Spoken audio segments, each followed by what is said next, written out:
Hi, I'm Sara. And I am Rena, and welcome to Biopic, a podcast story.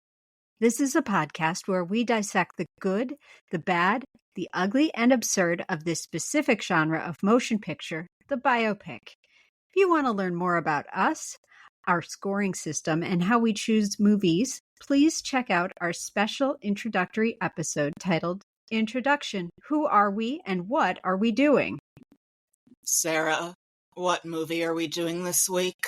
We will be talking about the 1963 Cleopatra. I was going to say originally that this was something where we might want to allow ourselves the luxury of running long, because before watching it, I thought this is a movie that hits both of our sweet spots. In my case, that it's about ancient history, and in Sarah's case, that it is a story of Hollywood train wreck filmmaking. And because it is 4 hours long. We do have 2 episodes, episode 5, The Conqueror, and episode 6, Milk, where we went past the 80-minute mark because The Conqueror was extraordinarily bad and Milk was extraordinarily good, and we needed to honor the precedents set. But I was so bored watching Cleopatra. I don't know what I could have to say about it. I just wanted it to end. I want to not have to talk about this movie again. Same. I feel so deeply immersed in the chaos of Elizabeth Taylor's life and Richard Burton's life right now. And I want out so badly. This episode's a killer. This is a thief of joy. I agree. And with that, Rena, can you give us the trigger warning? This movie contains depictions of violence, misogyny, stabbing yourself in the gut, and suicide. It's also extremely boring. Sara, can you think of anything that I may have left out? I will also be talking about suicide, violence, misogyny, and chaos behind the scenes of this movie. So trigger warning for reality, I suppose. Mm-hmm. And Rena, can you also give us the spoiler warning? Spoiler warning. We are going to spoil everything, including possibly the major plot points in works of narrative art having nothing to do with Cleopatra. Consider yourself warned. I'm going to take us through our sources here. We both did the work this week, which is pretty exciting. Rena always does the work, but I actually did the work too this time. So we had The Cleopatras, The Forgotten Queens of Egypt by Lloyd Llewellyn Jones, Cleopatra, A Life by Stacy Schiff, Richard Burton, Prince of Players by Michael Munn, Fiasco, A History of Hollywood's Iconic Flops by James Robert Parrish, The Worst Movies of All Time by Michael Sauter, The Studio by John Gregory Dunn, Pictures at a Revolution by Mark Harris, My Life with Cleopatra, The Making of a Hollywood Classic by Walter Wanger, and Furious Love, Elizabeth Taylor, Richard Burton, and The Marriage of the Century by Sam Kashner and Nancy Schoenberger. We also use some online resources, including Carol Landis Net, and stories from Vanity Fair, from Brockflix.com, and from The Guardian. This week, I'll be reading the Wikipedia entry and possibly adding a little bit. You can tell us about the movie Cleopatra. So, Cleopatra the Seventh, Cleopatra the Seventh, Thea Philopater, I think that's how you say it, which translates as Cleopatra, the father-loving goddess, was born around 70 BC and died on the 10th of August, 30 BC, was queen of the Ptolemaic Kingdom of Egypt from 51 to 30 BC and its last active ruler. A member of the Ptolemaic dynasty, she was a descendant of its founder, Ptolemy I Soter, a Macedonian Greek general and companion of Alexander the Great. So when you see the 7 after her number, she was the 7th queen of her line to have the name Cleopatra. And the Ptolemies are a crazy bunch, which I'll get into later. The Wikipedia about this film. Cleopatra is a 1963 American epic historical drama film directed by Joseph Mankiewicz with a screenplay adapted by Mankiewicz, Ranald McDougall and Sidney Buckman from the 1957 book The Life and Times of Cleopatra by Carlo Maria Franzero, and from Histories by Various Greeks. The film stars Elizabeth Taylor as Cleopatra, along with Richard Burton, Rex Harrison, Roddy McDowall, and Martin Landau. It chronicles the struggles of the young Queen Cleopatra VII of Egypt to resist the imperial ambitions of Rome. Just to give you some numbers here, the budget was estimated at $44 million, and the gross of the film worldwide was $57 million. There's absolutely no way I can simply talk about this film. This was a profoundly ill-fated production, the likes of which we don't really see anymore. And I love a behind-the-scenes disaster. I find it kind of delightful. One of my favorite books about movies in the history of ever is Final Cut by Stephen Bach. Never has what is essentially an accountant's POV on film been so entertaining. About the movie Heaven's Gate, which, as a side note, is an amazing motion picture. It is better than The Deer Hunter in Michael Cimino's oeuvre. So I just had to go to my bookshelf for research on this film because I own many books about many disasters. Final Cut and Heaven's Gate were formative to our friendship way back in the aughts. I found a copy of the book Final Cut sitting on a stoop in my old neighborhood of Carroll Gardens, and I read it, and then I loaned it to you, Sarah. I still have that copy that someone threw away sometime around 2005, and it is still my favorite book ever written about film, and yes, I've read Easy Rider's Raging Bulls. It might also be my favorite. Just the bemusement of Stephen Bach in watching this unfold and trying to hold on to the budget for dear life. That's kind of what we see here. I tried to organize my thoughts as much as possible here to make sure that I am not delivering a monologue up front about the making of this film, because it is astonishing. When Cleopatra finally broke even in 1973, 20th Century Fox closed the books on it, keeping all future profits secret to avoid paying those who might have been promised a percentage of the profits. Adjusted for inflation, this is one of the most expensive movies ever made. Its budget of $44 million is equivalent to over $451 million in 2024. It holds its weight against everything in the Marvel universe, Titanic, the Avatar movies. It's such an outlier for its time. The next time you see that kind of money spent on a movie adjusted for inflation is Richard Donner's Superman. Now we see movies costing ridiculous amounts of money like this all the time, but this was not common practice at all to cost this much money to make a movie back in 1963. I want to kind of set the scene here to explain how this happened. The film industry was in a lot of trouble in the late 1950s, which has a lot to do with antitrust laws and studios no longer being allowed to own theater exhibition divisions. This is all stuff you learn about in like Film 101. Also the rise of television, the talent drain and the panic around HUAC, and communism invading the entertainment industry. Fox, the studio that birthed this project, was getting really mixed results from much of their 1959 catalog. And the chairman of Fox, a man named Spiros Skouras, was getting really anxious because shareholders were getting anxious and they needed a hit.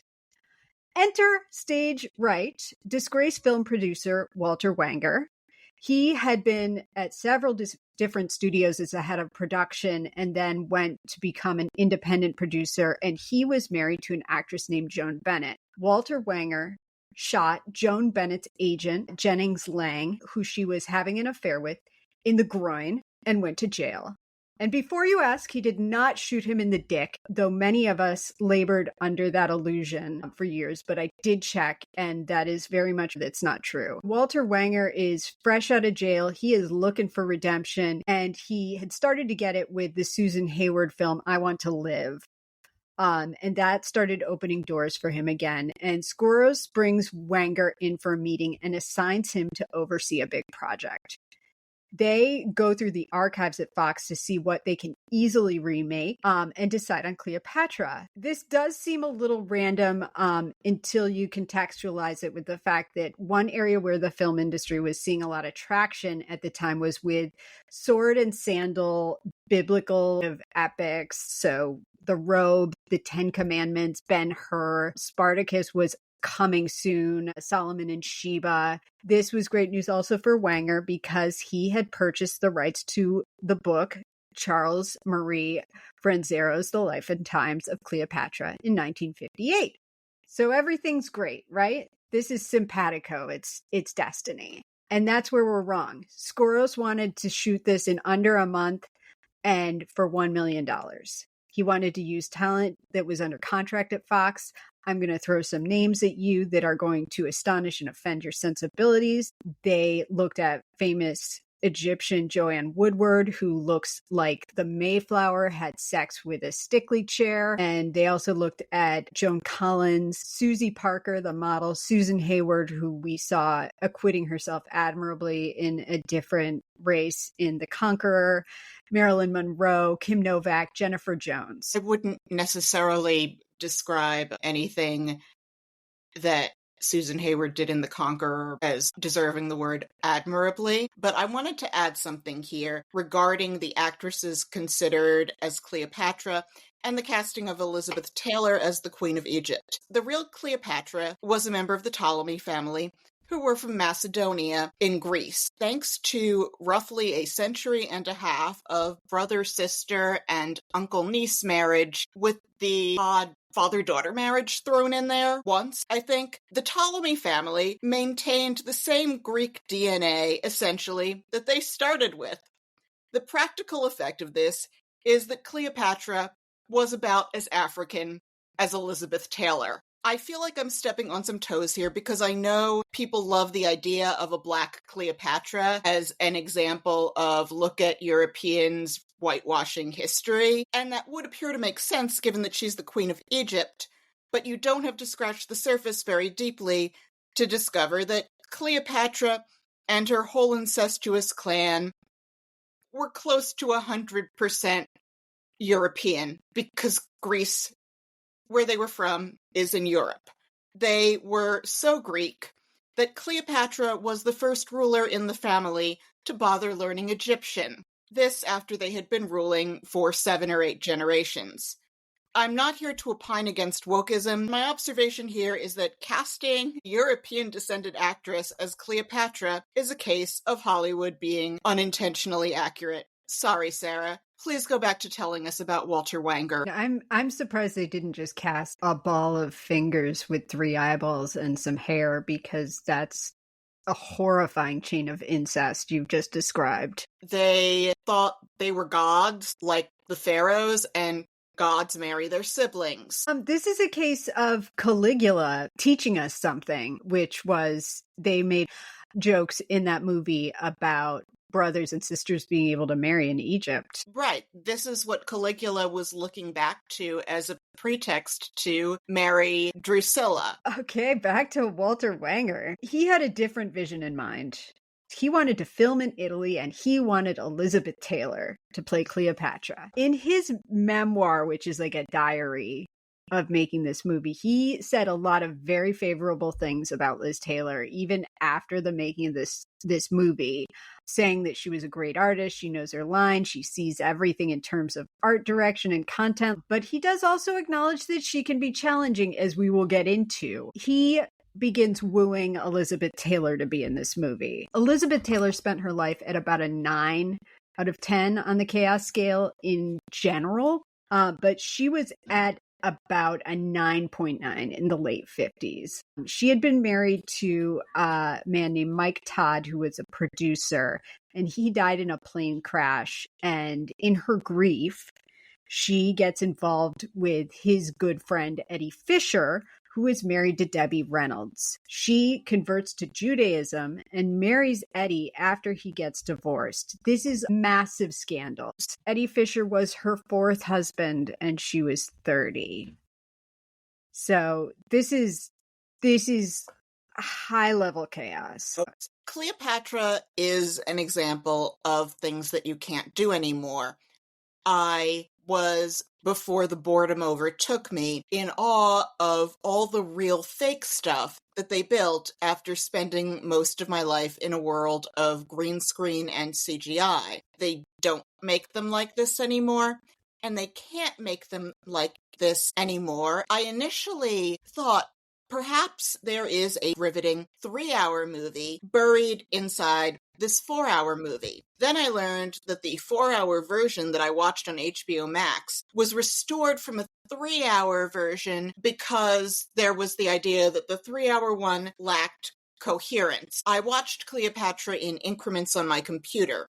This is not how you are meant to see it. You are meant to be swept away into another world for 4 hours plus intermission with a giant screen. I was not swept away. I felt like any editor could cut this into a better film, like 2.5 hours even. Any editor working today. There were more characters than there needed to be. It was too much for no reason. There are a bunch of familiar faces here, though. Carol O'Connor, aka Archie Bunker, Martin Landau, Roddy McDowall, and a ton of faces vaguely familiar from that British drama school to BBC pipeline. There's a lot of people in this movie who are all acting in a different movie than each other. Like the acting styles all kind of conflict.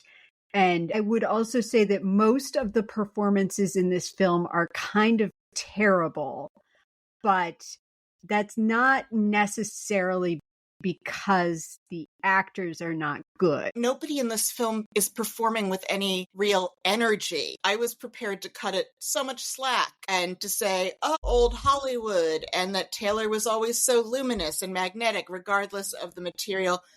But this movie is so goddamn boring. So Sarah, take us in. It's Caesar's big battle opening. We open on racist monster and alleged murderer Rex Harrison as Caesar, victorious in the Battle of Pharsalia. This sequence was shot in 1963 after the rest of the movie in order to make an attempt at some opening cohesion. This movie never had a full shooting script. Scenes were written and rewritten countless times. Joe Mankiewicz was writing scenes in the evening after days of filming, trying to make this movie come together.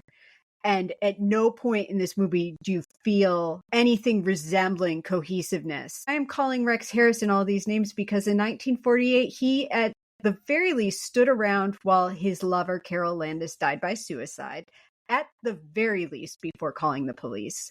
And her family never believed that she died by suicide. They have always thought that Rex Harrison probably poisoned her and also did a lot of cleanup at her home before calling the police. And his racism and alcohol-driven abuse of everyone in his blast radius on the set of Dr. Dolittle is well documented in the books Pictures at a Revolution and The Studio by John Gregory Dunn. He sucks. Sometime around this, we meet a character, a servant of Caesar named Flavius. Flavius is mute. There is no reason for Flavius to be mute. Caesar communicates with him like Timmy saying, "Lassie, what? Did someone fall down a well?" There's no reason for this character to take up any screen time at all, or for them to be mute. I don't know if it's supposed to humanize Caesar, that, oh, look, he's so concerned in decoding his handicapped friend. It makes no sense. This is one of those times where you feel like the first draft of it all. This is a character that could have easily been merged into another character. I would say immediately I am like, what is happening? There is so much happening on the screen. And as you mentioned, they don't and they can't make them like this anymore. And I will give this movie credit for the fact that there is a sheer mass of humanity on screen during any given scene at any given time. There are always like 100 and then at points up to 7,000 people on the screen. during this film. We find out that Pompey is dead. Pompey is Caesar's son-in-law, which is some real next level family drama, like RFK going to war with Cuomo, which I wouldn't complain about.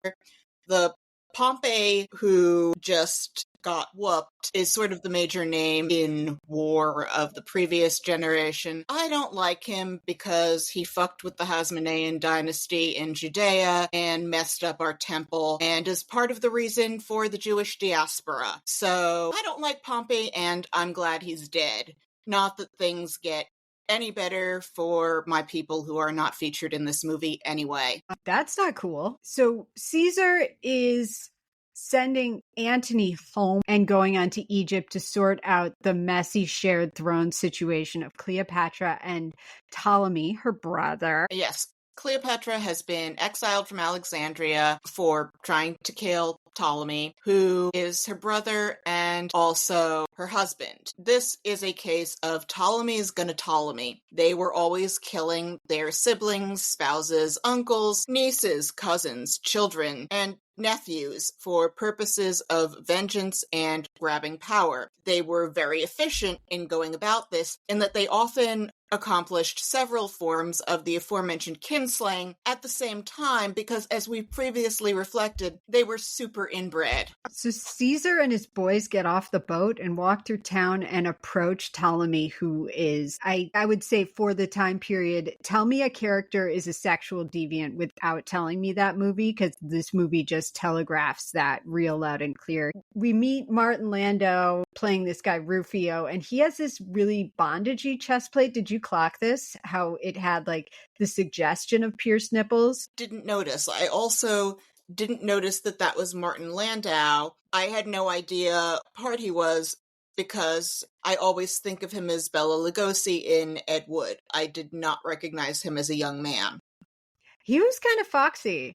We meet Ptolemy's eunuch, and he's like in sort of, I would describe it as non-committal drag. I didn't catch his name. I wrote down Lord Chamberlain, and that is absolutely not his name. He's clutching this pom-pom that looks like it's made out of human hair. And I would now like to ask you, what is the purpose of a eunuch? Because all I ever see them doing is meddling. I guess it's really the only thing they can do with themselves for fun since they can't have children. The point of a eunuch is to have males around the palace who can perform administrative tasks without posing a threat to royal females' virtue.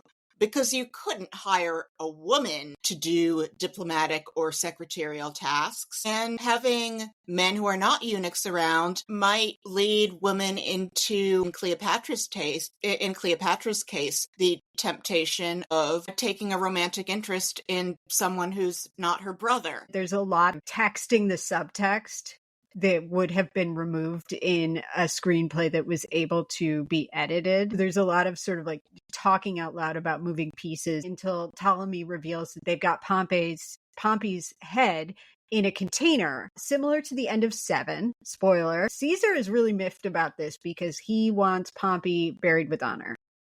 Yeah, Caesar still has sentimental feelings about Pompey as his ex-fellow Roman general guy / in-law. And I read that what the eunuch told Ptolemy about, yes, let's cut off Pompey's head, the line was something like, dead men don't bite. It's kind of an unclassy move. Caesar remembers specifically very fondly how his daughter died in childbirth with Pompey's son in a line in this film. And Caesar is planning some setup, and I feel like now's a good time to mention that the men in this film are wearing incredibly short skirts. It's lucky that Burton has shapely calves. At least half the men in this movie cannot pull this look off. So Caesar is scheming, and he is interrupted by a servant who has a carpet that is very obviously containing a human body. And he unrolls it, and Liz Taylor has entered the picture. She is here. She seems miscast, but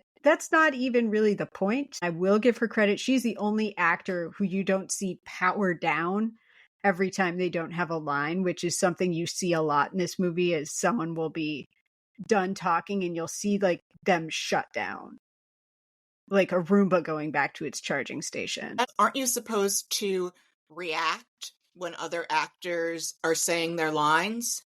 You are, even actor of Burton's caliber, you see scenes where it looks like what he's thinking about is, what do I do with my hands? So I think now is a good time to talk a little bit about Liz Taylor and the way that she came to be a part of this project. As I mentioned, this is peak Liz Taylor insanity. She's starting this film with a new husband who she is very emotionally dependent on. Eddie tells her when she is offered the opportunity, tell them you'll do it for $1 million. And she does. They don't quite get to $1 million, but they kind of do because her contract is for $750,000. She also gets $4,500 a week in living expenses for her, for Fisher, and her entourage. She gets 10% of the box office gross, $50,000 a week if the film runs over the 16-week schedule, director approval, and overseas shoot because of tax liabilities. Eddie Fisher gets paid $150,000 as her assistant. So all in all, she definitely cleared well over $1 million. Because of the demand to shoot overseas that was new to Liz signing on to the film, the sets that were being built at Fox already, so they never had a shooting script, but they did build sets in 3 different countries during this film. Those sets had to stop being built and they had to go elsewhere. And it ends up that they decide on England first. As you know, England looks exactly like Egypt and Rome. Of course. It rains in England, so they need to shoot outside, and often they can't. They also hired a director, Ruben Mamoulian, who was a friend of Skoros. He had most recently been fired from the movie of Porgy and Bess, so he's a great pick. Had this guy Mamoulian made anything good? Anything that would give evidence that he could direct a non-soporific epic? For sure. He had most notably directed Queen Christina, starring Greta Garbo. But that movie was made in 1932. I was about to say, wouldn't that make him really old? Quite. North of 60. They also can't start shooting now until the summer of 1960 because Liz is booked and busy. They've cast in the film at this point Julius Caesar, Peter Finch, who would win an Oscar for Network, and Stephen Boyd, who was in Ben-Hur, and I am also happy to report that he played Jamuga in the Omar Sharif Genghis Khan. He is cast as Mark Antony. Is Peter Finch the I'm as mad as hell and I'm not going to take it anymore guy? And I know I'm misquoting that because everybody does. And is Stephen Boyd Marcella? Both of those are accurate. Okay. So you're picturing the right people. You will notice at this point that neither of these actors are in the final film. They're supposed to start shooting on August 15th, and Elizabeth Taylor arrives on set right on time on August 31st. Filming finally begins on September 28th, and Liz immediately has a fling with Peter Finch. To go back into the film now, we find out that Cleopatra frequently uses her sexual talent to do harm. She and Caesar have some banter about how he's going to decide to solve the conundrum of the brother and sister, husband and wife war over the throne. She offers him a piece of fruit, and the fruit is poisoned, and we see Caesar collapse and need to go get treatment for that. So we see him being nursed back to health, and she seems really sad about this. We see her getting a sad massage. We see her playing with her doll's head where she's doing like the makeup on the doll's head, sad, and she's being fanned and she's all sad. And then there's an incident where she is offered a beverage and her royal food taster is there, and she's like, drink it, and the food taster won't drink it, but then she forces her to, and we find out that the eunuch was trying to poison her. Did I get that right? So Caesar kind of does like a little trial, sort of like off to the side in one of the buildings, and punishes the eunuch and Ptolemy for trying to poison Cleopatra. Caesar is going to get with Cleo. They bone. She tells him about how she can bear sons, with the line that I just was astonished by, that was, "My breasts are full of love and life. My hips are round and well apart. Such women, they say, have sons." And sure enough, she does give birth to a baby boy. I'm surprised anyone could deliver this line. I was having a little bit of like a dark night of the soul about whether or not Elizabeth Taylor was a good actor during this movie. And then started thinking, what does it even mean to be a good actor? And when you point that out, that she delivered this line like it was nothing, I mean, that is a skill. She delivered lines that John Wayne could not have delivered in The Conqueror. She's the only person in this film who is fully present in all of her scenes. She hands her baby over to Caesar to hold. Just a reminder, never give your baby to racist and alleged murderer Rex Harrison. And Caesar's going to go back to Rome, and Cleo is going to come along after the kid has grown up a bit more for reasons. This is some more of like that C-SPAN-y politicking that goes on in this movie that bears all of the hallmarks of a screenplay written after a day of shooting. There's no nuance to the screenplay. There's more politics. Caesar's Caesaring all over everyone, and everyone's all hub about his rulings. There's a lot of intrigue, but who cares? And there's kind of this like, can you believe he's bringing crazy Hobag Cleopatra over here? She's going to arrive, and this sets up a scene. Cleopatra arrives in Rome, and this is one of those old Hollywood cast of thousands things where there are so many different kinds of dancers and people dragging her in on a giant Sphinx. This is the high-rent version of stuff we complained about that looked just pathetic in The Conqueror. But the Rome that you're looking at is an American idea of what Rome looked like based on a Rome that existed about 200 years later. Because what we're looking at is late Republican Rome, and it would not have been as fancy. Octavian, later Augustus, one of his lines is, "I found Rome a city of brick and left it a city of marble." I guess that's not a thing where they're going to try to show a less grandiose Rome to audiences who just think, oh, Rome, lots of marble. I'm sure if they tried to accurately represent Republican Rome, everyone would have said, this looks really shabby. We're supposed to see the Colosseum, which would not be built until, like, the Colosseum is over 100 years away. And it is a scene that fulfills that idea of when we talk about what the old Hollywood big budget looks like. This is what it looks like. I think what you just said about the sets and about Octavian's comments, what you just described is kind of what I've been trying to zero in on when it comes to costumes and everything. Everything looks like a facsimile of what you want the time period to look like in your fantasy version. Nothing feels grounded in what it really must have been like. None of the dialogue, none of the characters, none of the acting. It's such a strange artifact of a film where you're looking at all this stuff and you're like, well, there's no way that could have even happened. And I was like looking at some of the grout on the tiles, which, okay, I don't know. There was a lot to look at any given time and not a lot to care about. This scene is kind of insane, though. It's like, it's absolutely bonkers. There were, according to Wenger, 7,000 extras in this scene.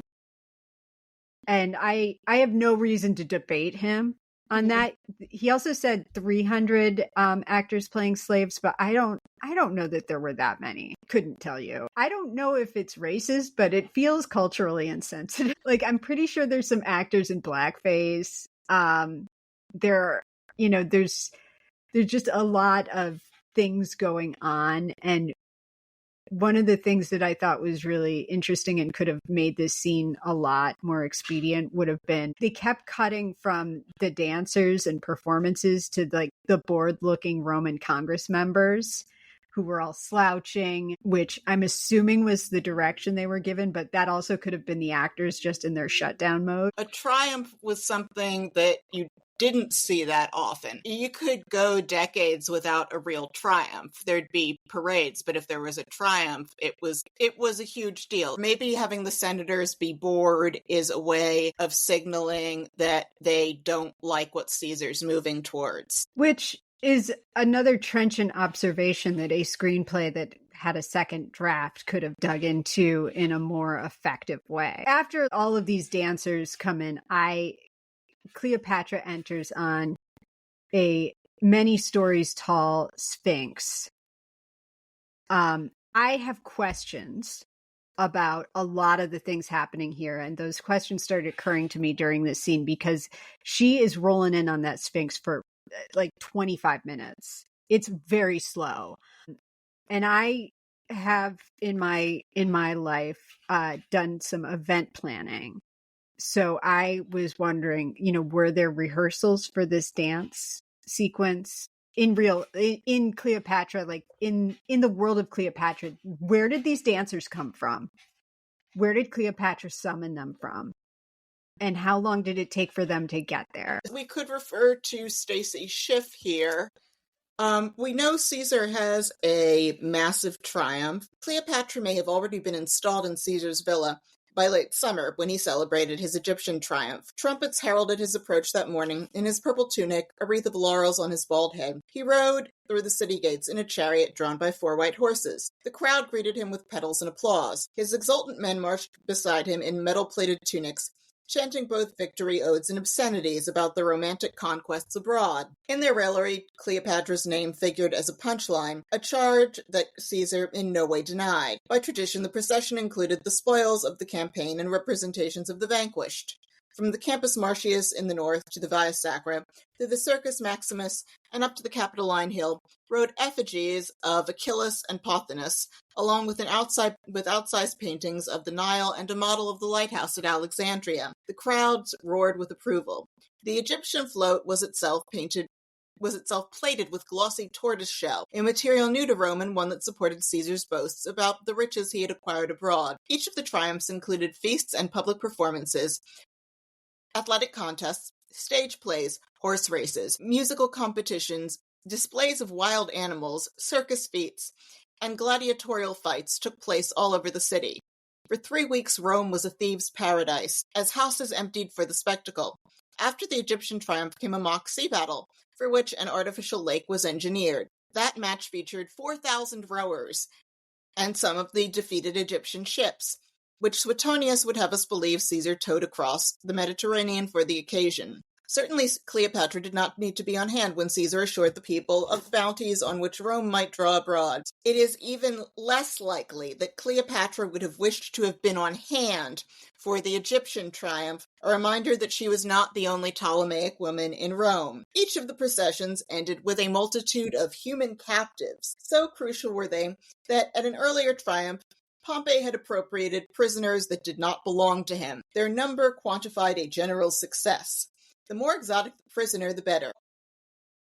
I'm not sure there's evidence of Cleopatra being dragged in on the giant Sphinx. Is that thing supposed to be made of real stone, and that's why it takes that many people to drag it? Because if it were papier-mâché, there's no need for that many people or those chains. So the level of production gives a sense of a Roman triumph, but it's not what you might have seen at a Roman triumph, although we can assume some of these people are probably enslaved. It's so weird how the film is so not rooted in anything resembling like the reality of the time period. And this giant Sphinx is absolutely a part of that. I don't know how you would fabricate this thing without fiberglass or a 3D printer. It's amazing that old Hollywood could do it. I don't know how the Romans could do it unless these people with chains are dragging an actual granite sphinx, which would explain their numbers, but I don't know the weight of granite. It all seems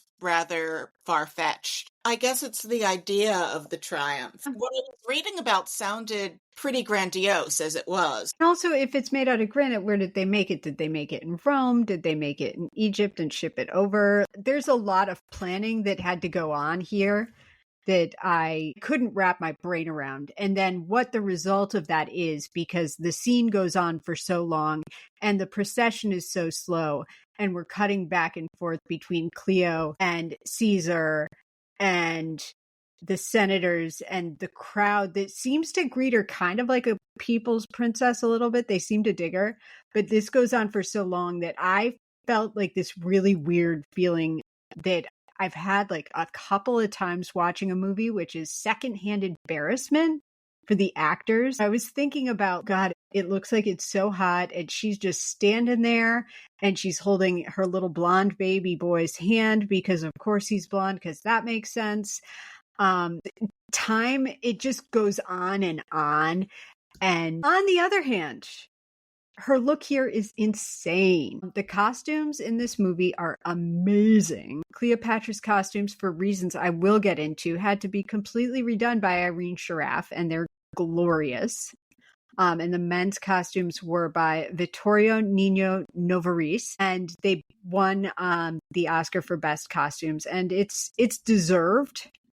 But also at this point, I became concerned that I might die of boredom. You can see where the money went in the costumes, and they're incredible, but they feel like costumes. Nothing here feels authentic. There looks to be a lot of rayon and chiffon and fabrics that maybe didn't exist in that time period. Nothing looks like it was made on a loom. It's been a minute since I've watched Ben-Hur, but I feel like Ben-Hur feels like a gritty film set in reality in my memory right now as compared to this. At no point do you feel like anyone's invested in being authentic in this world in any way, shape, or form. Liz is so beautiful, but also because this movie is so long, her body goes through so many shifts. Her body does change throughout the film. I don't want to body shame, but I have to agree with your sentiments here. It's disconcerting. She runs the gamut from girlish to matronly, out of order, along with the relatively recent trach scar. Stuff like this is why modern film franchises and TV show contracts put in stipulations to stop actors from changing physically in a way that makes no sense for their character over the course of their time performing as that character. Which totally makes sense. And this is a really good time you mentioned her trach scar for me to tell the story of her trach scar, because it is involved in the production of this film. Anyone who's followed Liz Taylor at all knows that she has been extraordinarily unlucky when it comes to her health. Fox tried to protect their investment in Liz by insuring her for $2 million with Lloyd's of London.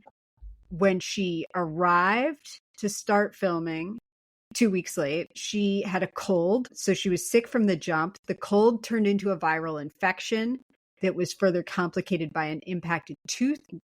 And then her suffering was furthered by Eddie Fisher having to go back to America, which caused her to really lose her mind because she was in a really fragile place. They were trying to shoot around her, which good luck with that. She is the title character in the movie. And Lloyd's of London, at a certain point in the first couple of months of filming, actually offer a $1.74 million settlement and suggests that Fox shut down the film until she has recovered because they are losing so much money.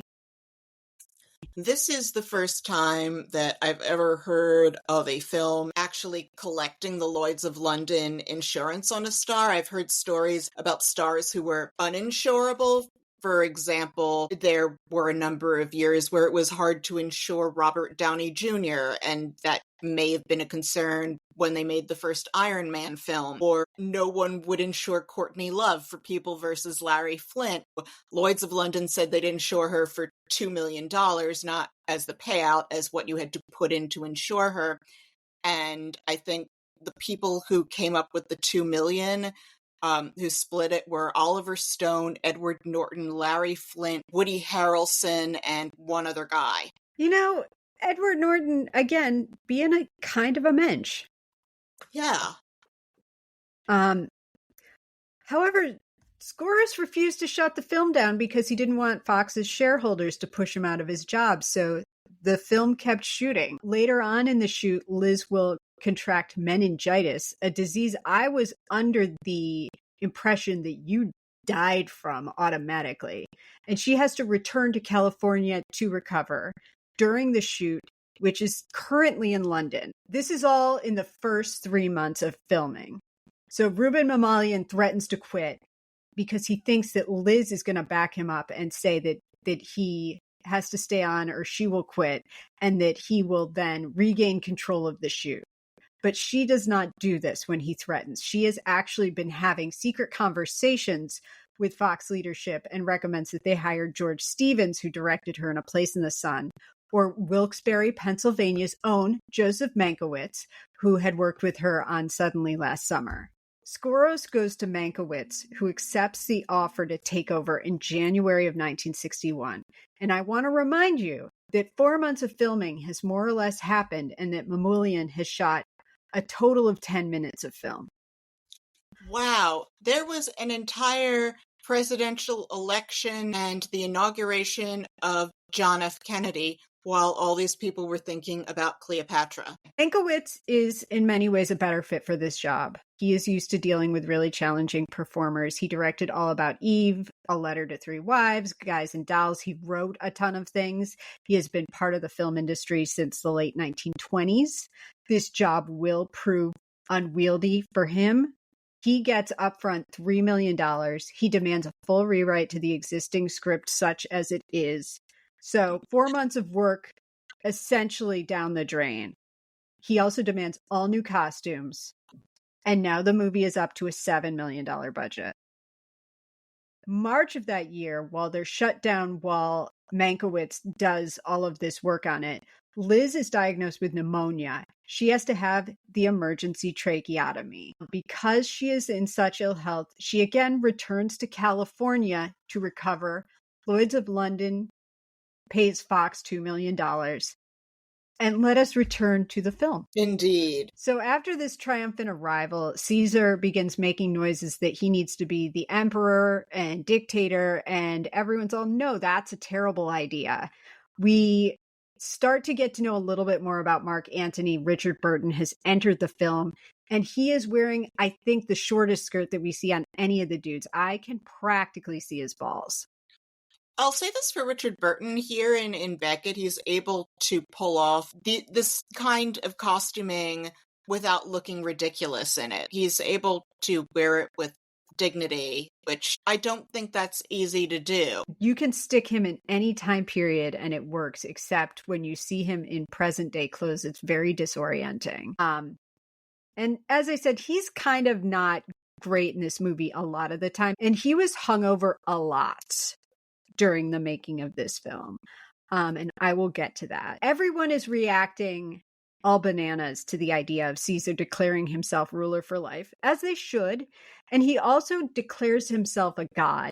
I'm with the senators here. I like elected deliberative legislative bodies peopled by people who have background and experience and know what they're doing, not autocratic strongmen. So I'm with Brutus in the Senate here. Oh, totally. I agree with you. Liz is kind of goading him on with this, saying that this is his destiny to like rule over everything. So you have Caesar saying like, I'm going to be God, king, emperor, dictator. And then all of these senators being like, tut, tut, tut, no, we can't. No, we can't. What are we going to do? And Archie Bunker arrives. I don't remember when Carroll O'Connor entered the film, but he does stand out. He is also not great in this movie. He wasn't Archie Bunker yet. This is only 6 years before All in the Family. So someone throws Titus the moneylender's corpse over the wall of Cleopatra's palace, and she says, obviously I am being warned. I didn't understand why that was about her, but it happened. And then their witch is having premonitions that something terrible is going to happen to Caesar at the Senate hearing where he is going to be confirmed as God King. It's a pretty accurate premonition. It's it is like the premonition in Cleopatra equivalent of like the scene in the Vietnam War movie where the guy's all, here's a picture of my honey back home. We're going to buy a farm when I get back. And then he immediately dies. It's a pretty clear sign that he should not go to this meeting. So, Priestess Lady is played by Pamela Brown, who was Eleanor of Aquitaine back in Beckett. So she would be in a Burton picture again the year after this movie is released. Again, I'm actively rooting against Caesar because I do not like autocratic populist strongmen. And this is like a thing in Roman history where the people who are grieving the old republic are seen as being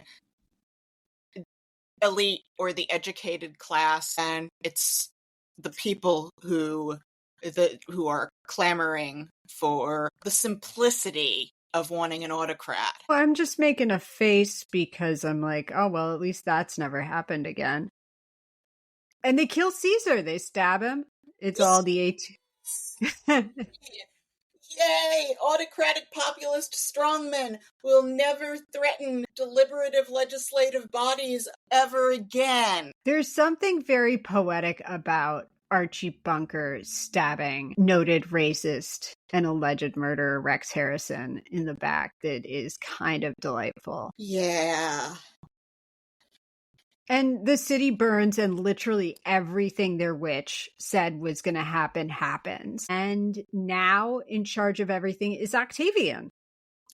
Octavian, later called Augustus, is the official first emperor of Rome, and McDowall gets Octavian right in that the guy was kind of a cold fish. He might give the best performance in this film, and I think it's because he had played Octavian on stage. He seems to have a grasp of the character and the beats and seems to understand the assignment in a way that the other actors might not. As I've said, like everyone's bringing a different kind of style to the film and none of it kind of comes together. Liz Taylor and Richard Burton have no chemistry in this movie. Let's talk a little bit about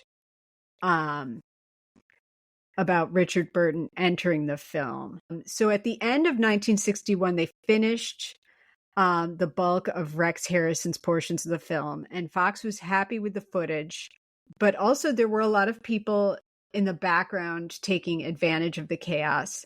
Burton was sitting around for months when he was hired. He was hired off of Camelot, and then he went to Italy and sat around for weeks waiting to film. Extras would show up, clock in, leave for their other jobs, and come back in the afternoon to get paid. Supplies for catering, for building, for managing the set, and so on, like, would be double billed. They would show up and vanish. There was a ton of graft and fraud going on during the making of this film. Mark is trying to get Cleopatra to stay, but she is all, I got to get out of here. It's not safe. So she's going to flee back to Egypt. And Mark decides he is going to go out and hunt everyone who killed Caesar, and he kills them all. We're seeing him engage with Octavian, who is kind of weak and sickly and isn't with his soldiers. And this becomes a thing throughout the movie about being upfront and fighting with your soldiers. A note here, Octavian, later Augustus, does not have a great field command record. His war method was basically send my buddy Agrippa to do all the work while finding an excuse to stay off the battlefield myself. You can read this as cowardice or as knowing how to delegate. He was delegating. I respect it. Burton is sitting around, contracted for $250,000. But by the time he was actually filming, he was already on overtime pay per his contract. So he ended up making $750,000 because he was already on overtime. And we have Antony and Octavian and the other guy, sorting out who is going to own and run what. And for reasons having to do with supplies, he wants Cleopatra to come back from Alexandria to Rome to negotiate. Cleopatra is pissed because Octavian is Caesar and not Caesarion, her son, with Caesar. And Mark Antony is, just bring her to me, and he's going to display his dominance by insisting that she comes to him. Cleo wants him to come to her, and it's a whole thing. And Martin Landau comes, and Liz is playing with her toys in the bathtub. It's like Frances in Pee-wee's Big Adventure. She's got her like big wooden boat that she's playing with in the bathtub. She decides to go see Mark Antony on a giant boat that she can technically say is Egypt. And it's another spectacle. And when she arrives, he sees this giant gold boat with trees on it and stuff. And he says, it must be Cleopatra, which no shit. Who else is showing up like this? A note here. The story of Cleopatra dissolving a pearl in vinegar at a banquet and drinking it couldn't have happened because someone did an experiment where they put a pearl into vinegar and it took over a full day for it to barely start dissolving. If pearls were actually that fragile, nobody would wear them. More lies from this film. Yeah. So he goes to dinner on the boat, and the dialogue here is not great. Suddenly he wants to get with her. This is completely unearned. It comes out of nowhere.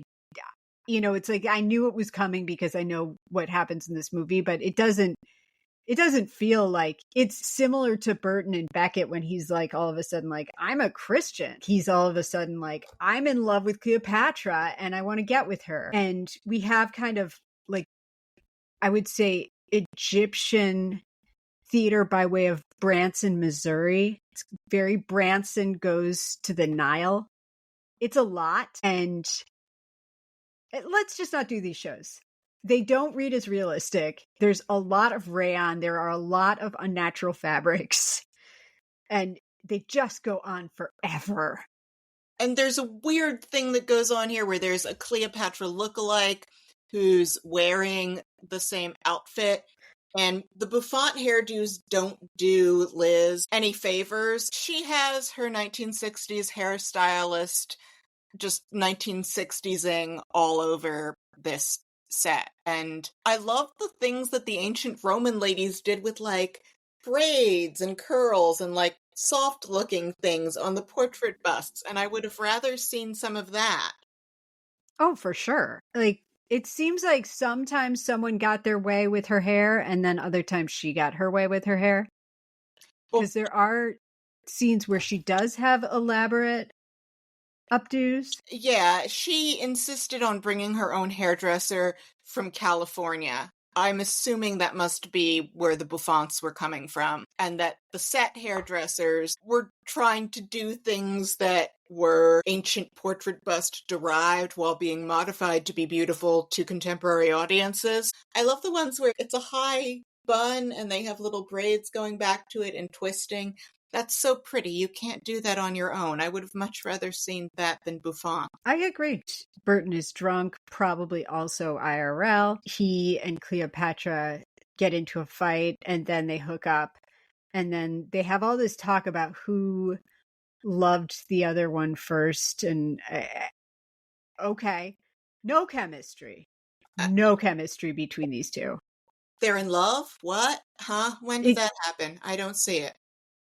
Exactly. That is because they were wasting all that chemistry off screen. I'm about to launch into the affair that was going on between them on set. Richard Burton was cooling his heels for weeks, waiting to do anything. He was getting drunk. He was womanizing. He was shooting occasionally. And he and Liz will get involved pretty quickly. They had met once years prior and she wasn't impressed and he claimed not to be impressed with her. Richard Burton is also married to a woman named Sybil, who he would have 2 daughters with, including the talented actress Kate Burton. So the first time that they meet, he opens with, "Has anyone ever told you that you're a very pretty girl?" That's his line, which, of course, to the most beautiful woman in the world, it's kind of a neg. Another story has him saying, by way of introduction, "You're too fat." Again, negging. And he was also very hungover and twitchy, and Liz was super charmed by that. She was super attracted to him. They start the affair. It's hot and heavy. And Richard Burton has a history of sleeping with his female co-stars.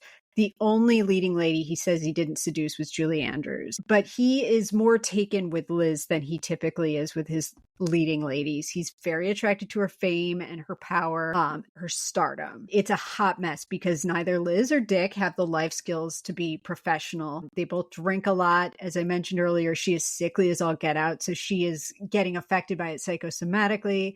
Burton feels very guilty for the public humiliation of his wife. Liz is all over the map with wanting Eddie to stay or go when they're not being theater kids about their relationship and they're happy. They're out carousing around Europe on the weekends. They're going out to lunches and drinking at lunch. They're staying out late. The movie becomes really secondary to them and their drama. And there is a lot of additional crazy going on. There are suicide attempts by Liz. At one point, she gets a very mysterious black eye and can't be filmed for a few weeks. Burton's car is demolished on the Appian Way. At one point, the Minister of Films in Italy says, "I have the impression this time Miss Taylor is exceeding the limits and, in fact, risks destroying herself." Racist and alleged murderer Rex Harrison, who, it will surprise you, was also a pain in the ass on set, was really unhappy about all of this because he wants to be the star. He refused to report for work unless Mankiewicz was there, and would only be directed by Mankiewicz. People call it a circus, but if you've been to a circus, circuses are well organized compared to this. Fox has now spent so much money on this film that they had to sell off a bunch of backlot property to get additional cash flow. In real life, Cleopatra had 3 children with Antony, none of whom are in this film. The crazy thing is that his wife Octavia, who we'll see back in Rome, raised the kids that Antony had with Cleopatra after Antony and Cleopatra died. Octavian made sure that Caesar's little son and the 2 sons that Cleopatra had with Mark Antony disappeared, but Antony and Cleopatra's daughter, Cleopatra Selene, survived, was married off to a king, and had an interesting life. So in real life, about 20 years passed between Pompey losing his head and Cleo's appointment with the asp. But this comes across as a shorter timeline. Oh, you would never know anything about how long anything is taking. They do not bother. Everyone looks the same in the film from start to finish. In Rome, there's like some shenanigans going on. Octavian removes Lepidus, the third guy, from his position, and now Mark has to return to Rome. And when he is in Rome, he marries Octavia, Caesarion's sister, in order to secure peace. So it is an alliance marriage. But when Cleo finds out, she has a tantrum for the ages, including ripping all of his clothing off of his clothing rack. This is one of the props in the film that I laughed at, where it looks like a Flintstone style clothing rack. Like it's a clothing rack, but it's all carved out of stone. So it looks like something from our time period that has just been aged to look like it's in Rome. And every time I saw one of these props, I just was laughing at it, and this one really stood out to me. Back in Rome, we find out that Mark has been sending ambassadors to beg for wheat from Cleo, and she keeps turning them away. We see him having dinner with Octavia, and you see that she's not very interesting, not like Cleopatra. And Mark realizes he has to go see her for himself. Octavia is trying really hard. She is. She seems lovely. Mark shows up and Cleo is a super jerk to him and makes him beg. And she offers him a bunch of unreasonable demands in order for him to get what he needs. Like he has to give up a third of Rome's empire. She wants to see Caesarion get his right to the throne. And she's basically going to make him go to war for her, which I feel like is kind of sexual harassment. Also, I disagree with her about replacing a elected body with her kid who has never been in charge of anything. I'm not rooting for anything that she wants here. He is also still very much a child. He's not ready. He's not ready to assume the throne in Rome or whatever. And Antony and Cleo do reconcile. He divorces Octavia, which I, didn't know that was a thing you could do back in the day, but it happens all the time in this movie. And I would say at this point, Burton starts to convey such a look of personal defeat where he's clearly like obsessed with this woman, but also completely miserable. Octavian is super unhappy that this is the turn of events that has taken place. Octavian is a cold fish, but I feel like that is how a man ought to behave if someone dumps your sister. You want to get that guy. Like, you want to help your sister get the fanciest divorce lawyers in so she can really make him hurt. Yeah, and also he has betrayed Rome at this point. He has decided that, he's going to go against what he's supposed to be doing. I don't blame Octavian for any of the actions that he takes. He is, he doesn't feel like he can consider him part of that triumvirate anymore that became a duo because they pushed out the other guy, because he divorced his sister, and he also amended his will to say he should be buried in Egypt, which somehow Octavian has a copy of. I don't understand how that happened, but nevertheless, that gets the Congress in a furor. But the Vestal Virgins kept copies of the will, and it was supposed to be super private. I mean, I would say in the world of the movie, it is. And Cleo has sent her advisor, Sausageni. I'm not saying that right. It's Hume Cronin is playing him, and sent him to try and negotiate peace. And he arrives just as the Roman Senate is hypered into a frenzy about this will. And we see Octavian throw a spear into Sausageni, and he is dead. And then the narrator comes back. There's a narrator who comes in about 4 times in this movie, about once an hour, and reminds you that there's a narrator. And oh boy, could we have used a little bit more of that narrator? That's something I never say about movies, is that we could use more narrator. But like, if we could have gotten an hour less of film and 5 to 10 minutes more of narration, it would have been delightful. I wouldn't be surprised if Mankiewicz was sometimes forgetting that there was a narrator. And we find out that they're going to go to war. And it seems profoundly stupid. They're going to go to war on the ocean. And this is the Battle of Actium? Actium, yes. Do you want to talk about the Battle of Actium? I should have done all sorts of research about the Battle of Actium. It is considered a historical turning point, but my main comment in my notes on this very boring movie in regard to the Battle of Actium were: at the Battle of Actium, Liz is sporting pale frosted lipstick with a tan. This is one of the least flattering looks that the fashion gods have ever cursed us with. It automatically makes any woman wearing it look 10 years older. I can forgive shimmer in the eyeshadow, because it is in some ways unintentionally accurate.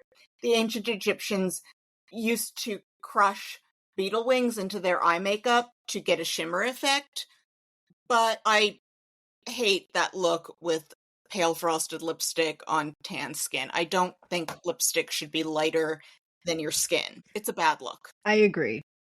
And this is one of those times in the movie where you can tell that they're maybe starting to like run out of money, because it's a scene where they really have a tough time kind of conveying the size of this battle. There are frequently 10 people on screen when there should be thousands. And Mark keeps saying, fight me, Octavian. And Octavian is laying down below decks while the battle happens. Again, delegating. That is Octavian's MO. He sends Agrippa to do his fighting for him. My favorite part of the movie happened here. They have one of those big battle maps where they move the ships around to show what's happening so they can strategize. And whenever a ship gets captured or destroyed, they set the little model boat on fire. At one point, they pull back and there's the strategy board, and all these little model boats are on fire. And for some reason, I lost my mind over this. I had to stop the movie. I texted you and was like, this is the funniest thing I've ever seen. It was just so funny. All these little model boats on fire. And I'm like, this war is not going well. Well, yes, and this makes no sense. It makes no sense for grown adults to be using pyromania as a means of dealing with their frustrations at losing this battle. It seems very impractical. These are some nice little wooden ship models. I would worry about the rest of the table catching fire and ruining the map. They don't need to burn the models. They can look over at the bay and see the ships burning. You make a very good point there. So first of all, the models are very intricate. And they're on a boat. And they're watching a bunch of other boats burn down. So we know that this boat can also catch on fire. It was just so silly looking. And I needed something at this point in the movie because I kept stopping it to see how much time was left. And I was like, oh my God, there's another hour. Are you kidding me? Why start more boat fires when you're about to lose a ton of boats? It makes no sense. You're absolutely right. Well, at this point, someone sets fire to Mark's little boat on the board, and Cleo's all, is he dead? And the advisors are all, yeah, he's dead. So she just turns her boat around and they're going to sail away. And then Mark is actually not dead. And he does a profoundly shitty thing at this point in the movie. And it actually, I was numb to the entire experience of this film, save for that board making me laugh. And I was actually shocked by this. He leaves all of his men behind to die, to jump into a dinghy to catch up with Cleopatra. Yeah, he leaves all his men to die, to go chase after Cleopatra. If I were his men, I'd stop following him at that point too. It doesn't make any sense. If he's fighting for her, he should stay and die. And then he spends the rest of the movie moping about it. But it's his fault. It was his decision. He's right to mope because that was a really sad thing that he did there. So they've lost soundly, and Octavian offers peace if Cleopatra will hand over Mark, and she will not. She then encourages Mark to make a last stand and go to battle with Octavian again. And they send Caesarion out of Alexandria, thinking that he will be safe. Mark is camped out for battle with all of his troops, and he very ominously asks Rufio to make sure that he is awoken before dawn, and then no one wakes him up, and his troops are all gone, which sucks to suck. That's what happens when you bail out on your troops in the ocean to go chase after your lady. But they were kind enough to leave him one horse. He attempts to fight Octavian's forces with his one horse. He just wants them to kill him. Yeah, they won't. And so he ends up riding back off to Cleo. So I'm going to do a super fast unpack of the completion of this film. At this point, Mankiewicz was so exhausted that he was being brought to set on a stretcher every day. He also had a lot of film when he showed this to Daryl Zanuck, who had taken over running Fox after Skoros got forced upstairs because of all the cost overruns and chaos of this film. Zanuck is good at editing. He has a lot of problems with the cut he has shown. Mankiewicz wants to release this in 6 hours, making 2 3-hour parts. A first half that's Cleopatra and Caesar, and then the second half that's Cleopatra and Mark Antony. And Zanuck is all, hell no. Mankiewicz digs in his heels. Zanuck fires Mankiewicz and brings in a new editor. However, because there was no final shooting script, the entire movie exists in Mankiewicz's head. This is a very good way to make sure that no one can ever fire you. So Zanuck has to bring Mankiewicz back. And they also restage the opening scene in Spain. And the end result is this film, 243 minutes long. It is a nightmare.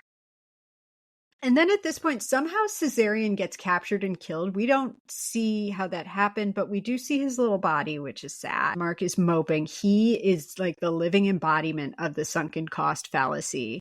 Like, he is a guy who bought a timeshare he can't afford. He is broken, and complaining a lot and just feeling sorry for himself, which is kind of how I feel about their entire relationship. Liz was a bright light that he was attracted to, but she would come to really define who he was as an actor. They made 10 movies together. I don't care for the movie of Who's Afraid of Virginia Woolf, so I will say that one of them was good. And that's the Taming of the Shrew they did with Zeffirelli. Early on in the affair, Burton got a cable from Laurence Olivier that said, do you wish to be a household word or a great actor? And he said both. But in this case, can you? Olivier posed him an or question for a reason. You don't get to say both. Burton and Liz were both burdened by the guilt that they felt over how they handled this. Burton especially in terms of his wife, because he was like, he did have this weird loyalty code where he could sleep with whoever he wanted, but he had to come back to his wife, and Welsh men don't get divorced or something. So he was in bad shape over this choice and getting involved with her. And she definitely also has said that she felt some residual guilt for what she did to Eddie Fisher. And it really did kind of color both of their careers. It's painted as this great love, but it seems like they were both chaos monsters and alcoholics. Anyway, so Mark gets back to Cleo's palace and is told that she's in her tomb, and he falls on his sword to kill himself, but JK, she's not dead. Apparently Apollodorus had the hots for her and tricks him. I didn't pick that up until I read it on the Wikipedia page. And then Octavian arrives and says if she'll come with him alive to Rome, he'll continue to allow her to rule Egypt as part of the Roman Empire. But she has a final trick up her sleeve. I wouldn't trust Octavian here. This is a big that the Romans told lots of people they colonized. Egypt would not be self-ruled again for about another 2,000 years. I mean, that's wild. Can you explain to me how she knew that her son was dead? Because she keeps saying that she will go with him on the life of her son and giving him pointed looks. She's all, just give me a minute to get ready. How did she know? I don't think Cleopatra would have had any way of knowing. What you're not seeing in any of these films is Cleopatra was a canny player who was making the best plays that she could to try to keep Egypt independent of the Roman Empire. She spoke 9 languages. And she was the product of generations of inbreeding, which would not lead to a ton of mental facility. All the evidence is that she was very clever and very witty, and that she had this effect on men. She could have been some kind of exception. Her brothers seem pretty dumb. A lot of people in her family seem not that bright and mentally unstable. She was an exception in ways. So she doesn't go with him. She instead takes that minute and she kills herself with an asp. And so do her handmaidens. It was a real asp. You cannot remove their venom, I found out from reading the behind the scenes. And Octavian is pissed that he got checkmated by her. I appreciate that these 2 handmaidens have names. This is research I'd normally do. I would say, oh, are these the names of women who were servants from ancient times that we just know? Or is it more something like they're ladies in waiting where there's a status to it? I would look this up, except this movie bored me so much. We normally record 2 weeks out, and I was like, no, let's give ourselves an extra week. As soon as I finished watching the movie, I wanted to never think about anything having to do with it again. And these are the kind of details that I'm normally so fascinated by. Anything detailed that I know about this movie is based on reading that I did before I watched the film, and it murdered my heart. Yeah, I hated sitting in this world so much. And so did Liz Taylor. She was super unhappy with the final product. She was really upset on how Mark Antony came off in the final film because he seemed really emasculated, something she'd probably be aware of if she had been paying attention or if there had been a shooting script. 20th Century Fox actually sues her and Richard Burton $50 million for their bad behavior during filmmaking and how it led to cost overruns. And they eventually settle out of court on that. And as I said, final estimated budget was $44 million. It would go on to make $57 million is the official number. But it took about a decade to reach that number. And in an ironic twist, the only woman Richard Burton wouldn't sleep with, Julie Andrews, would save Fox with The Sound of Music 2 years later. Like, who has $50 million in 1963 or 4? Like, J. Paul Getty, Howard Hughes. I don't think actors have that kind of money. Then no, they're just overshooting to try to recoup something. You're right. I think like she had ended up netting $7 million from this film before the lawsuit, and then it ended up being $2 million. So she might have paid roughly around $5 million to make this suit go away. Are we finally done with Cleopatra? Yes. She takes out the asp. Octavian is disappointed, and we are done. They made one of the most fascinating stories in history into this snooze fest, and they spent so much money on it, and I had no choice dialogue. I'm sure Mankiewicz was a good writer. Oh, it's impossible to be a good and cogent screenwriter under the circumstances in which he was writing. Yeah, you need to have a first draft that you edit into a second draft, at the very least. Shall we rate this thing? Let's do it. Okay, outward appearances, hair and makeup, I gave it a 6. There was a lot of work to do, but it wasn't especially flattering. I gave it an 8 because I did feel like a lot of the time people did look gorgeous. Mm-hmm. But I did take off points for accuracy. None of these things were at all part of the times, but I did think that for the most part, the hair and makeup was subjectively good looking. I think that's key there because I want to feel swept away into another time and place. Every era will have weird little trends that don't translate well. It was distracting what they were doing. For acting and casting, do they capture the spirit of the people they are playing? Beyond that, is the acting good? I gave it a 4. Everyone was doing their worst in this film. Like, Taylor at least has energy, but it seemed like everyone forgot that lesson of act and react. They aren't corresponding with their scene partners. Yeah, I gave it a 2. Whoa. And I gave it, and it got that high because I thought that Roddy McDowall was very good and lively in this film, but these performances were not good. Passage of time, I gave it a 2. I gave it a 3. I felt that some time was passing. The only yardstick you had was watching the kid age, but even in that, I knew there was more time that passed. So I don't even remember if they were still posting what year things were supposed to be. But actually, that would have made it worse because if they were sticking to the timeline, then that kid should have aged more. For costuming, I gave an 8.5 because, yes, there was a lot. It was gorgeous to look at, but a lot of it felt costumey, and it didn't have that sense of being in a distant time and place. Yeah, I gave costumes an 8. I did think they were beautiful and so wonderful to look at, but yeah, there's absolutely no way that they are even remotely accurate in any way, shape, or form. But man, they were a sight.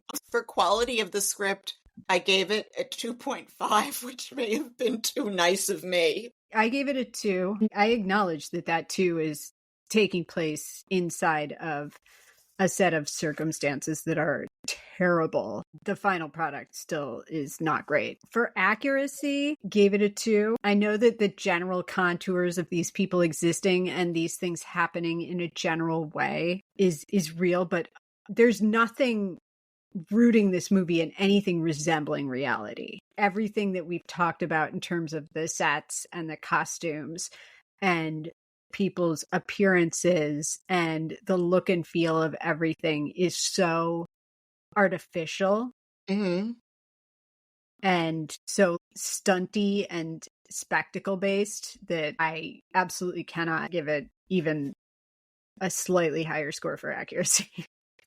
So I gave it a 3.5 for accuracy because I felt like that inauthenticity, I made the deduction elsewhere from things that should have been scored higher just on the grounds of the sheer amount of resources that you could see going in.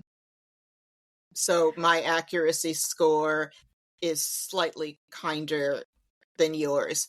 For storytelling, I gave it a 2 because they somehow made one of the most fascinating stories in history into a snooze fest. There was nothing inventive at all in the way they told the story. Same, too. Production value, I gave it a 9 for production value. The money that was not stolen or grafted or embezzled is very visible on the screen. The 7,000 extras is a thing that, you'll never see something like that again in a movie. The costumes were outrageous. There was a lot of money on the screen. Clearly, also, there was a lot of money being flushed down the toilet and set on fire. For production value, I gave it an 8, and this was the reflection of the inauthenticity thing that we talked about. That it feels so much like a set of something and not like you are there. That they made so little of so much. For production direction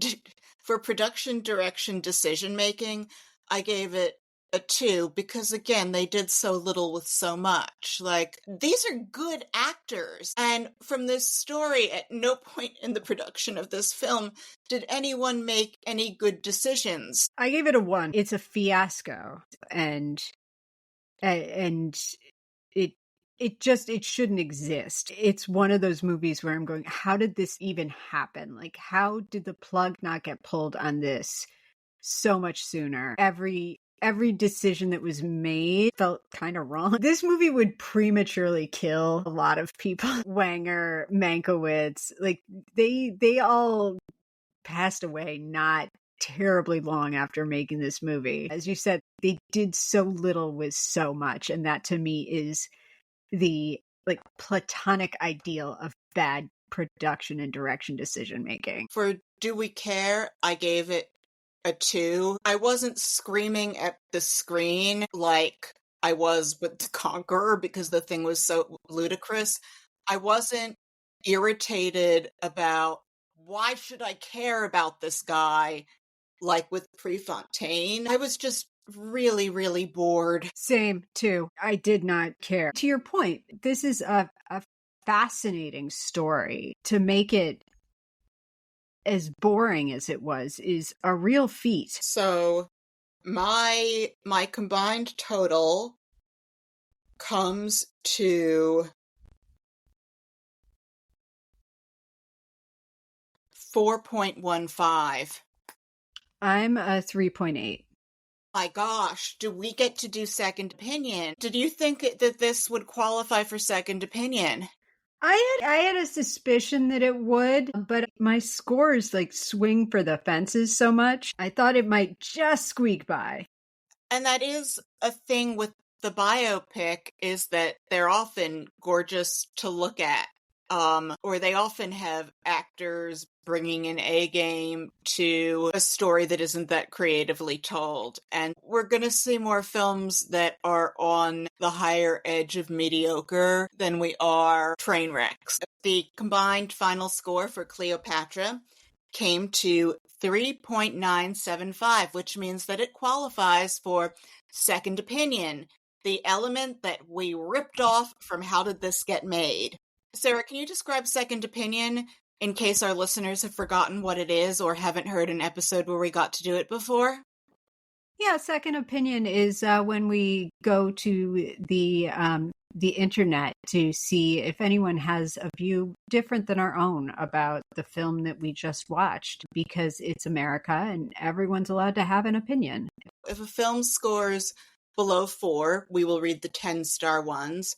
If a film scores above an 8, we read the 1-star ones. Sarah, Yes. I have a review for you. Okay. On July 11th of 1999, Muirn-2, 10 out of 10. Wonderful film. What a great epic film. It is a little long, but it is worth it. Some fine acting. The only thing I can say is that Rex Harrison is the greatest actor of the 20th century. Rex Harrison is a racist monster and an alleged murderer. But Sarah, Muirn-2 says here, the only thing I can say is that Rex Harrison is the greatest actor of the 20th century. Out of 3 out of 4 short sentences, the longest one by far is asserting the excellence of Rex Harrison. I could not more strongly disagree with that assessment. Even if I didn't know that Rex Harrison was a monster who probably killed his girlfriend, he's not. He's just not. He's not. Do you have one for me? I do. It's not a train wreck. It's the rescue effort. This is a review from a user named Riffraff McKinley from March 22nd, 2008. People are often drawn to the fact that Cleopatra was the most expensive movie of all time and, naturally, one of, if not the one, of the biggest flops of all time. People then watch the movie expecting to see some horrifyingly fascinating disaster. What they get is a movie that provides more solid entertainment than anything of its kind. When expecting Elizabeth Taylor to be a putrid nightmare, they get her one notable performance. When thinking they'll shut it off after the first 2 hours, merely half the common cut of the movie, they hopefully end up realizing that that would be the waste of time. In other words, Mankiewicz's Cleopatra is well worth what is now a multi-billion-dollar price tag, especially in a modern Hollywood where films like Troy, Shudder, and Titanic, 12 concurrent shudders, are what audiences expect from movies that are longer than 140 minutes. It is almost like a prophetic attempt to save moviegoers of the 21st century by providing fans of real entertainment with the opportunity to say, wait, it doesn't have to be like this. Yes, it's 4 hours long, but those 4 hours are packed with fantastic performances, mind-blowing spectacle, especially the Queen's entrance into Rome in the first half, and even a host of unbelievable appearances, which include Carol O'Connor. Archie Bunker's in the picture. On the surface, Liz Taylor seducing her way to the top in a gigantic, expensive, overblown mess of a movie. In reality, the most lasting testament to the good aspects of dreaming and doing big. So, this person had the opposite takeaway than we did. Okay. The exact opposite. Yeah. This person loved this movie. I don't understand. I don't understand the 12 shudders for Titanic when one would do. And do you understand the sentiments? One of the things I'm seeing echoed here is this idea that they don't make them like that anymore. So I'm finding it harder to laugh at these people than I usually do. This movie is too long and it is too boring, but there is something magnificent about its existence. You know, you don't see a movie that was like a roadshow picture with an intermission. You don't see 7,000 extras. When's the last time someone spent this much money on an artistic wild swing outside of Kevin Costner and his Western Event Horizon or whatever the hell those movies are that he's shopping around right now? There is something about this that's a huge bummer that they don't make movies like this anymore. And Pictures That a Revolution is all about that. And at the same time, I wouldn't tell anyone to watch it because it's 4 hours of your life.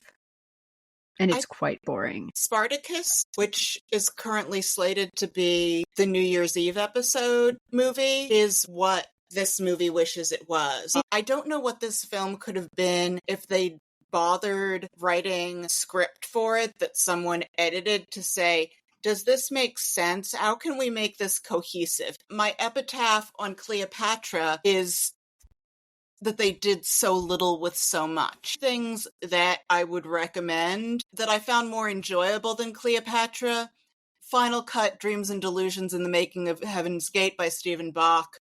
Really wonderful book. And also, in researching this, I became fascinated by a low-budget BBC 1983 production called The Cleopatras. Yes, it's quite insane.